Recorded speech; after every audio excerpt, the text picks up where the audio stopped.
এবার আসেন যে আমরা এখানে দেখি যে আপনার কি কি আছে। আপনার ড্যাশবোর্ড, এটা তো পুরা ড্যাশবোর্ড।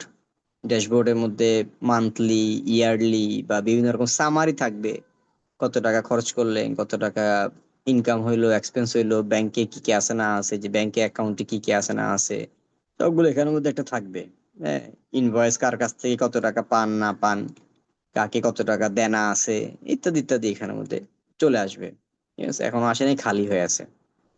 আচ্ছা, এবারে এইখানে অপশনটা কি সেটা দেখি। বিজনেস, বিজনেসের মধ্যে ক্লিক করলে দেখবেন যে এখানে আছে আপনার শর্ট টার্ম ক্যাশ ফ্লো, এটা হচ্ছে রিপোর্ট।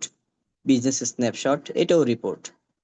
আবার নিচে যেগুলো আছে অনলাইন ইনভয়েসেস, তারপর online payment, code, sales overview, এটাও রিপোর্ট।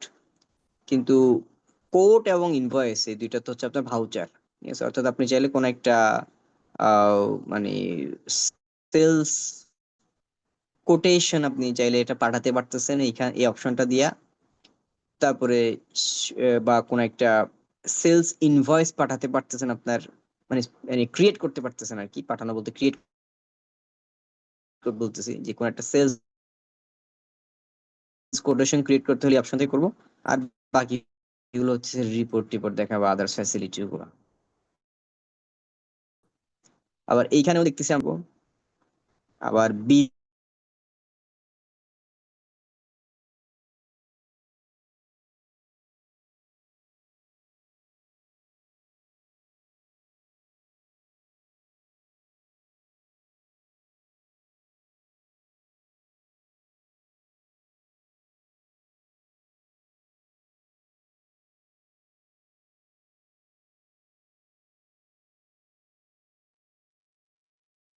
মনে হয় সাউন্ড আসতেছিল না এমন। এখন আসছে। আচ্ছা, মাঝখানে ওয়াইফাই ডিস্টার্ব করতেছিল। ঠিক আছে, তো আমরা দেখলাম যে এইটার মধ্যে কিছু কিছু অপশন আছে। আর যদি আমরা এখানে অ্যাকাউন্টিং এ ক্লিক করি তাহলে দেখবো এখানে আপনার যে ব্যাংক অ্যাকাউন্ট একটা অপশন, মানে যাবতীয় ব্যাংক ম্যানেজমেন্ট যেটা আছে, আহ ব্যাংকের ভিতরে ব্যাংক রিকনসিলিয়েশন করা বা ব্যাংক ট্রানজেকশন গুলোকে আপলোড করা। ব্যাংক ট্রানজেকশন গুলোকে আপলোড করার পরে প্রত্যেকটা ট্রানজেকশন কি কি টাইপের খরচ, কোন ক্যাটাগরির খরচ, কোন কোন হেডে যাবে, সেগুলোকে ম্যানেজমেন্ট করা সব এইখানে ভিতরে আছে। অর্থাৎ ব্যাংকিং সব কাজ কারবার এইটার ভিতরে। এটা তো রিপোর্ট সেকশন। এইটা হলো আপনার অ্যাডভান্স। অ্যাডভান্সড দ্বারা বোঝাচ্ছে আপনার অ্যাডভান্স সেটিং। এইটা দ্বারা বোঝাচ্ছে অ্যাডভান্স সেটিং। তো এটাকে ওরা এখানে কেন রাখছে জানি না। এদিকে কোথাও বিজনেস টিজনেসের দিকে দিয়ে দিলে না মনে হয় ভালো হতো, যাই হোক ওরাই ভালো জানে। তো এইটাকে আপনার এই যে রিপোর্ট, সরি সেটিংটাকে রাখছে এইখানে। তারপরে এই দুইটা হচ্ছে আপনার রিপোর্ট বুকমার্ক করা আছে, প্রফিট এন্ড লস এবং সেলস ট্যাক্স রিপোর্ট। চাইলে আপনি আরো কিছু রিপোর্ট এখানে বুকমার্ক করে রাখতে পারেন। আবার এই অ্যাডভান্সের ভিতরে যে শত শত অপশন আছে তার মধ্যে এখানে দুইটা অপশনকে সে বাইরে রাখছে, বুকমার্ক করে রাখছে আর কি। অর্থাৎ এখানে বুকমার্কে আপনি আরো অনেকগুলোকে অ্যাড করতে পারেন। সে শুধু দুইটাকে বুকমার্ক করে রাখছে, একটা চার্ট অফ অ্যাকাউন্ট, একটা ফিক্সড অ্যাসেট ম্যানেজমেন্ট বা ফিক্সড অ্যাসেট রেজিস্টার টিজিস্টার যাই বলে না কেন এটার মধ্যে আছে। আর প্রজেক্ট ওয়াইজ যদি কেউ কোনো কাজ করতে চায় তাহলে আপনার এখানে সে অপশন গুলো আছে। চাইলে কস্ট সেন্টার যেরকম বুঝি আর কি আমরা, সেরকম চাইলে আপনার অ্যাডভান্স লেভেলের কিছু কাজ এখানে আছে। তারপর টাইম এন্ট্রিজ।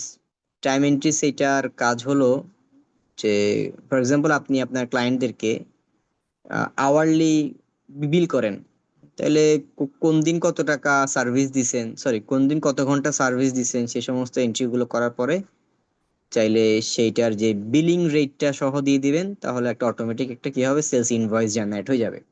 ওই সমস্ত কাজের জন্য এখানে টাইম এন্ট্রিসটা দিয়ে রাখছে আর কি। তো এটা মানে সেলস ইনভয়েস করার জন্য, যারা আওয়ারলি সার্ভিস দেয়, আওয়ারলি বিলিং করে, তাদের জন্য এটা ঠিক আছে।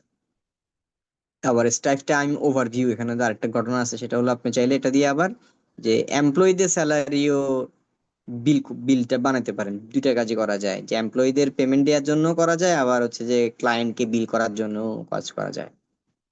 আচ্ছা, তো এখানে আবার প্রজেক্ট সেটিং এর দুইটা অপশন রাখছে, একটা হচ্ছে স্টাফ পারমিশন, একটা স্টাফ কস্ট সেন্টার। এখন আমরা তো আসলে প্রজেক্ট নিয়ে এই 3 দিনে শর্ট কোর্সে আসলে যাওয়া সম্ভব না।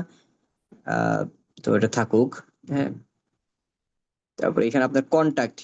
এখানে দেখেন ইন্টারেস্টিং একটা বিষয় যে আমরা সব সফটওয়্যারে আমরা দেখি যে আপনার অ্যাকাউন্টস রিসিভেবল পেয়েবল এই কথাগুলোই থাকে আর কি। এখন জ্যারো আপনার কি করছে এইটাকে এই জায়গা থেকে একটু বের হয়ে আসছে। সে আপনার রাখছে কি আপনার রিসিভেবল পেয়েবলটাকে সে এক নামই রাখছে, কন্ট্যাক্টস। এখন আপনি কন্ট্যাক্টের আন্ডার আবার রাখছে আপনার কি কাস্টমার এবং সাপ্লায়ার, দুইটাকে রাখছে। আপনার যে সমস্ত যাদের কাছে আপনি বিক্রি করেন তারা কাস্টমার, যাদের কাছে আপনি কিনেন তারা তো আপনার সাপ্লায়ার, ঠিক আছে? তো সেটাকে কন্ট্যাক্টের ভিতরে রাখার কারণ আছে, সেটা হলো ধরেন আপনি একটা কাস্টমারের কাছে আপনি সবসময় মাল সেল করেন, কিন্তু মাঝে মধ্যে তার কাছ থেকে আপনি মাল কিনেন। তো ওই সমস্ত অ্যাডজাস্টমেন্টের জন্য এটাকে সে রাখছে, কিন্তু আমার এটা পছন্দ না।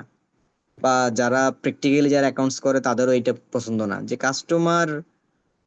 কাস্টমারের যে আপনার রিসিভেবল সেটা সম্পূর্ণ আলাদা হিসাব হবে।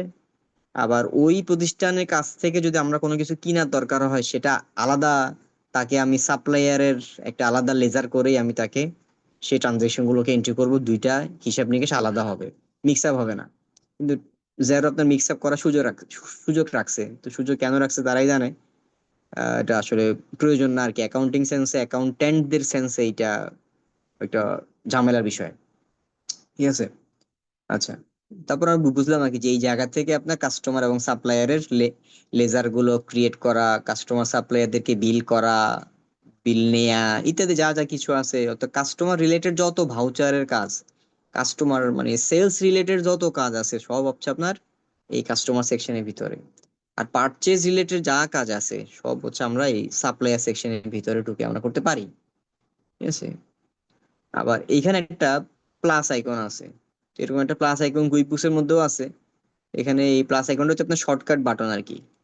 এখানে দেখেন যে আপনার শর্টকাটে আপনি যদি মানে কাস্টমার সেকশনের ভিতরে ঢুকে যদি কোনো একটা ক্রিয়েট করতে না চান, বা সাপ্লায়ার সেকশনের ভিতরে ঢুকে যদি কোনো কিছু ক্রিয়েট না করতে চান, আপনি শর্টকাটে এখান থেকেও করতে পারেন। যেমন আপনার ইনভয়েস, এটা তো কাস্টমার সেকশনের কাজ। বিল, এটা হচ্ছে আপনার সাপ্লায়ার সেকশনের কাজ, কিন্তু আপনি এখান থেকেও শর্টকাটে ঢুকতে পারেন এটার ভিতরে না ঢুকে। আবার কন্টাক্ট হচ্ছে এখানে আছে, আবার এখানেও আছে। দুইটা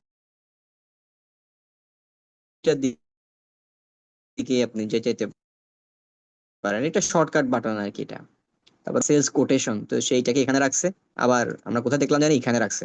মানে দুই জায়গাতেই আছে, আপনার যেখানে ইচ্ছা সেখান থেকে আপনি করতে পারেন। পারচেস অর্ডার আপনার এখানের মধ্যে আছে, আবার ওই দেখলাম এইখানের মধ্যে আছে, বুঝতে পারছেন?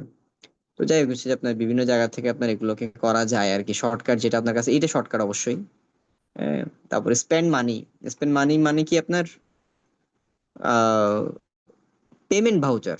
স্পেন্ড মানে কি পেমেন্ট ভাউচার, ঠিক আছে? আর রিসিভ মানে কি, রিসিভ মানি, তার মানে এটা হচ্ছে আপনার রিসিপ্ট ভাউচার। আর ট্রান্সফার মানি এটা কি, এটা হলো আপনার কন্ট্রা ভাউচার, ঠিক আছে? তো আমরা এখানে যা দেখলাম এই কন্টাক্ট ছাড়া সবগুলো আসলে এক একটা ভাউচার, ঠিক আছে? এটা হলো আপনার সেলস ভাউচার, এটা পারচেজ ভাউচার, এটা সেলস কোটেশন, এটা পারচেজ কোটেশন, এটা হচ্ছে আপনার আপনার হচ্ছে না, তো সবগুলো চলেই আসছে, বুঝতে পারছেন? অর্থাৎ এইখানেই কিন্তু আপনার সবকিছু আপনার সামনে এসে গেল যে আপনি প্রত্যেকটা ভাউচার আপনি এখান থেকেই করতে পারলেন।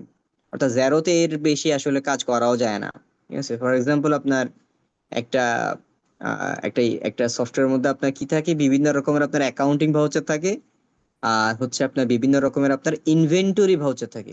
আপনার কি আমার কথা শুনতে পাচ্ছেন? জি জি। আপনার কি আমার কথা শুনতে পাচ্ছেন? ঠিক আছে, বুঝতেছেন তো? বুঝতে কোনো অসুবিধা হচ্ছে না তো?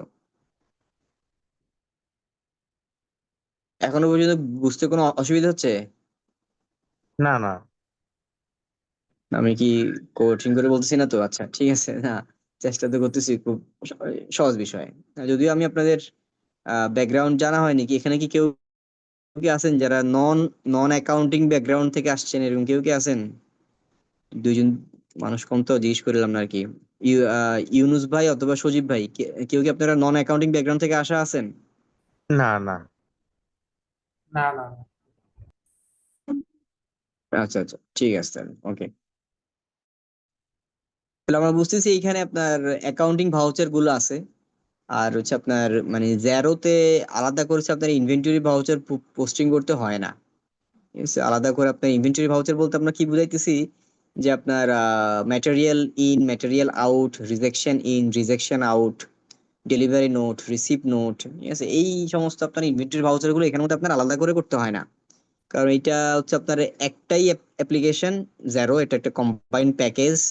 এখানে কোনো মডিউলার সফটওয়্যার না, এটা এটা কোনো মডিউলার সফটওয়্যার না। এখানে অ্যাপস গুলো আলাদা আলাদা না, যে অনেক সফটওয়্যার যেমন ওডোতে আপনারা দেখবেন যে পারচেজ এক জায়গায়, সেলস আরেকটা অ্যাপস, কোটেশনের জন্য আরেকটা অ্যাপস, পারচেজ অর্ডারের জন্য আরেকটা অ্যাপস। তো এতগুলো হচ্ছে আপনার অ্যাপস অনেকগুলো, প্রায় 10-15টা অ্যাপ্লিকেশন মানে আলাদা আলাদা থাকে, সবগুলোকে আবার কি করতে হয়, ইন্টিগ্রেট করতে হয়। এক এক সেকশন এক একটা অ্যাপস এর মধ্যে ঢুকে কাজ করে, তার শুধু ওই জায়গাতেই ঢুকার পারমিশন আছে, বাকিগুলোতে সে ঢুকার পারমিশন নাই। তো ওগুলো তো হচ্ছে আপনার বড় সফটওয়্যার, যেগুলোতে আপনার ইআরপি ম্যানেজ করতে হয়, ঠিক আছে? তো সেটার কথা ভিন্ন। বাট জ্যারো হচ্ছে আপনার ছোট কোম্পানিগুলোর জন্য, যেরকম কুইক বুকস আপনার ছোট কোম্পানিগুলোর জন্য। তো এইখানে আপনার সবগুলোকে একসাথে করেই রাখছে, সবকিছু আপনার ইন্টিগ্রেটেড অবস্থার মধ্যে আছে। আমরা যদি শুধুমাত্র একটা ইনভয়েস করি, তাহলে ইনভয়েস করলে আমরা এখানে সেলস করতে পারতেছি, এবং হচ্ছে ইনভেন্টরিও অটোমেটিক আপনার ভিতরে, ইনভেন্টরি যতগুলো কাজ আছে, মানে দ্যাট মিনস আপনার ইনভেন্টরি আউট হওয়া, ইনভেন্টরির ক্যালকুলেশন হওয়া, এগুলো সবই হয়ে যাবে।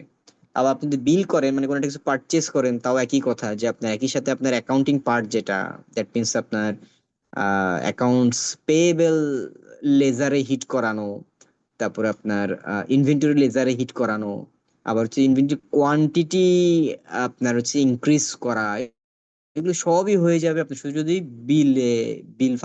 বিল ভাউচারটার ভিতরে ঢুকে অল্প কিছু তথ্য ফিল আপ করেন, তাহলে বাকি সব কাজ হয়ে যাবে। হ্যাঁ, আলাদা আলাদা করে পোস্টিং দেওয়ার প্রয়োজন নাই, ঠিক আছে? অর্থাৎ ছোট কোম্পানিগুলো যেখানে একজন দুজন অ্যাকাউন্টেন্ট, তাদের জন্য আপনার যেহেতু ইজি করে কাজটা করতে হইতেছে, সো এখানে ইজি ভাবেই জিনিসগুলো রাখা আছে। হ্যাঁ, আবার যেগুলো ইআরপি, সেখানে দেখা যায় যে আপনার যেহেতু এক একটা ডিপার্টমেন্ট এক এক রকম কাজ করে, তখন প্রত্যেকটা ডিপার্টমেন্টের জন্য আলাদা আলাদা কাজগুলো থাকে। যেমন আপনার যে শুধু অ্যাকাউন্টিং পার্ট দেখে, সে যদি আপনার বিল পোস্টিং দেয়, সে আপনার শুধুমাত্র সাপ্লায়ারের লেজারে হিট করাইতে পারে, বা হচ্ছে যে আপনার মানে ইনভেন্টরিটাকে পেন্ডিং এ রাখতে পারে। আবার যারা ইনভেন্টরি রিসিভ করে, মানে নানা রকম হচ্ছে আপনার কিউসি স্টেজ পার হয়, পার্টার হয়ে তারপর ঢুকায়, তো ওইখানে আয়োজন বেশি, ওখানে মধ্যে হচ্ছে ফাংশন বেশি, ওখানে ইনপুট দিতে হয় অনেকগুলা, প্রত্যেকটা স্টেজের ইনপুট গুলো তো দিতে হইতেছে, প্রত্যেকটা স্টেজের কি বিষয়ে আসে সবকিছুকে ইনপুট দিয়ে দিয়ে সফটওয়্যার মধ্যে আগাইতে হইতেছে, ঠিক আছে? যেহেতু ওখানে অনেক রিপোর্টের দরকার হয়। কিন্তু জ্যারো তো হচ্ছে বানাইছে এই ছোট কোম্পানিগুলোর জন্য, তো এখানে এত রিপোর্টের দরকার নাই, বুঝতে পারছেন? এখানে ইজি বিষয়গুলো আর কি। তারপরে এখানে সেম কথা আপনার পারচেস অর্ডার কোটেশনের জন্য খুব সহজভাবে রাখা আছে। আর স্পেন্ড মানি দ্বারা আমি বলছি একবার, যে এটা হলো আপনার কি পেমেন্ট ভাউচার। সো কোনো একটা কিছু আপনি যদি পারচেস করেন বিল ভাউচার দিয়ে, টাকা যদি বাকি থাকে, তাহলে বাকি টাকা পরিশোধ করতে হলে তো হচ্ছে একটা পেমেন্ট ভাউচার করতে হবে। আবার যদি আপনি আহ বাকিতে সেল করছেন, এখন সেই টাকাটা রিসিভ করবেন, তাহলে তো আপনাকে একটা রিসিভ ভাউচার করতে হবে, ঠিক না? আর ট্রান্সফার মানি দ্বারা কি বোঝাচ্ছে, যে এক ব্যাংক অ্যাকাউন্ট থেকে আরেক ব্যাংক অ্যাকাউন্টে যদি আপনি টাকা ট্রান্সফার করেন, হ্যাঁ, বা আপনার ক্যাশ থেকে ব্যাংকে, ব্যাংক থেকে পেপালে, পেপাল থেকে আরেকটাতে, ঠিক আছে? অর্থাৎ মানি ট্রান্সফারের জন্য একটা কোম্পানি নিজের ফান্ড এক ফান্ড থেকে আরেক ফান্ডে ট্রান্সফার করলে তখন কন্ট্রা ভাউচার ইউজ করি, যেটাকে আমরা বলি কন্ট্রা ভাউচার। আর জেরোতে এটা নাম হচ্ছে আপনার কি, আপনার ট্রান্সফার মানি, এই অপশনটা দিয়ে করছে আর কি এটা। ওকে, তাহলে আমাদের এটা গেল।